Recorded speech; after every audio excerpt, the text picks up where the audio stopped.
Ultraman Season 3. I know I wasn't the biggest fan of the series so far, but I try to keep on top of my kaiju and kaiju adjacent releases. And I just didn't know this came out until more than a month after its release. I wasn't really looking forward to trying to watch this, and right off the bat, reminded that I hate the art style here. Human characters look like PS2 models, but with current lighting and usually textures. The lore, plot points, and character backstories from the first two seasons are not something I really remember, but like Ultraman Season 3 was good. Had me hooked by just the end of the second or third episode. There's still plenty of cliches and characters overacting for drama, but the pacing is really good, and you know I love a story that the viewer is trying to figure out alongside the characters. We finally get a giant monster. Finally. And it's pretty cool.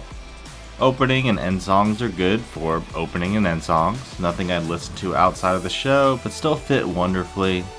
Aside from the last couple episodes, even with the decent ideas sprinkled through and dynamic cameras, the fights didn't really keep my interest nearly as much as the story. I mentioned earlier that I hate the human character models. It gets worse with the old men. They're very similar to one another, to the point of one shows up in a ball cap, kind of low-key disguise, and you think it may be one that we know is alive, or maybe one that is supposedly dead at the time.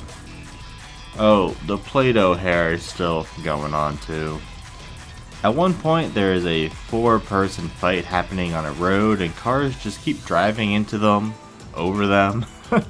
If I saw 4 people in mech armor fighting, I would simply not go that way.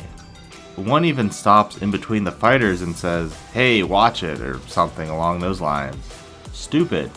Stuff like that, the magical girl transformation, and the cartoonish villains really feel off when you think about all the death that occurs in this season.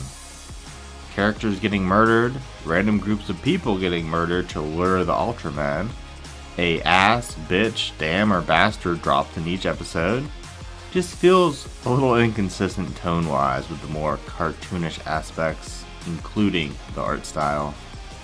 Overall, very surprised with Ultraman Season 3. Wasn't big on the other seasons, especially the last one, but this one was good. Definitely worth the viewing.